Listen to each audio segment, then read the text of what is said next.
Day 8, and continuing with the theme of other people. Not so much as audience in this video, but more as what do you do with other people who are part of your story but are not keen to tell the story themselves?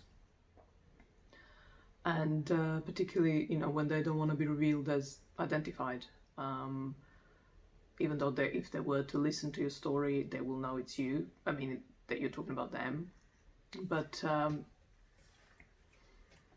yeah, so that for me was for a long time, well, still is something I have never found a mitigating way to deal with, if that's the right verb. So, and I remember reading about it, trying to understand how other people do it.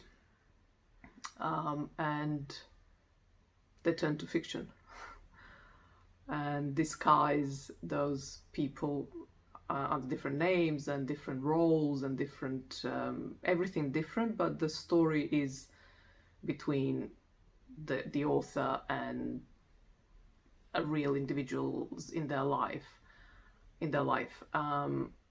And fiction was never my thing. I dabbled in it, but it was never really. I could never motivate myself to write something fictional, like I say, even if it's rooted in reality. So that was partly the reason I bring this up, is that was definitely, and it still is, something that holds me back a little bit. Or rather, it makes it harder sometimes to share, because I have to be careful not to bring in anyone else, even if I don't identify him by name or even relationship to me. It's still, I have to be careful that I'm not hinting at who they are. Like I say, they may recognize themselves and probably would, but if no one else does, that's great. And actually, like I say, when I did some research around this years ago, it turns out it's a real thing. Like authors and writers in general, journalists, so very much consider this and take care of, take this into consideration and write carefully as a result, or like I say, make sure that they don't identify people. But I also know there are people, like, obviously journalism is one, but even on social media nowadays, I've noticed how a celebrity, or rather how an influencer on Instagram or YouTube brings their other people from their life into that space as not props, but kind of characters in their stories that they're sharing, and they're not fictional, they're real stories. And there's certainly freedom there that I don't feel comfortable exercising. But partly the reason I don't feel comfortable, well, one part is that I genuinely don't feel it's the right thing to do.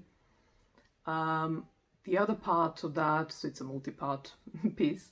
The other part is that whenever I watch those videos, or consider those people that I just listed, I don't know, I just don't like the look. And I don't mean physical look. I just don't like the setup. I don't like the dynamic. I don't like that these people are just marginal visually, if it's a visual medium, and I'm thinking Instagram and YouTube mainly. So it's visual. And it's just something about it just feels, it's like I don't want anyone in my life to be, and it does feel like a prop. This is no disrespect to anyone, meaning I'm just not comment on them. It's just my view of how I see it, how it appears to me, how I interpret it. So to me, they seem like a prop, like gimmick even. And if it's a real story, meaning involving them for real, like it's a story about them or the relationship that the influencer or this celebrity has with them, so they're brought in, again, it's always a bit passive. So it's like they're just talking about them and they're there visually, as in, images or maybe even video, but it's not necessarily a conversation. Again, it just seems, something about it just seems wrong, like just not, I don't like it. I can't think better way of putting it.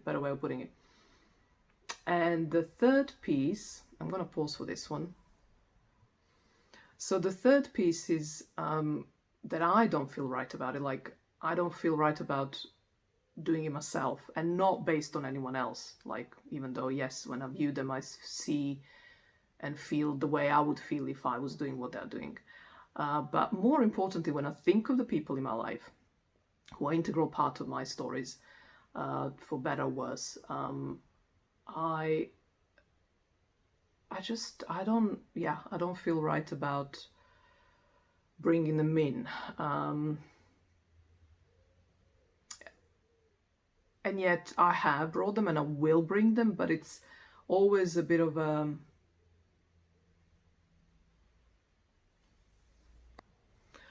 I'm doing this pausing, I quite like it.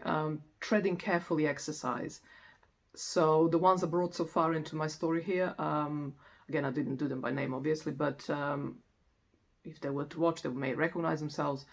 So there's a pool, there's a lot of them, there's a bunch of them that I am okay to bring in, even though I tread a little bit carefully and never identify them. But there's another bunch, and quite a few are in that group of people, that I would really struggle to identify them in any shape or form. And the reason is because and this is the consent piece, which is why there are articles, quite a few I discovered, when I researched this, that, actually this is a real problem for writers, or rather this is a real moral dilemma. The one they always are on the side of not doing the bringing and identifying, because there's no consent, and it's like, it's your story, it's your perspective only. So there's a bunch of them that and ironically, which is why I'm considering doing fiction, ironically, those are the juiciest stories, because in my case, those are the people that are so different to me, that I have the most conflicting and the dynamic between me and them, even though I don't necessarily frequent them, it's intense, or it's always there's a lot of work going on my part, at least. So they're the juiciest, and I think I brought some in a very vague sense here, and I will continue to do. But let's do some checking with my looks. And this is the final piece, which is the best part in all this. Well, at least this is the reward I feel I get, having this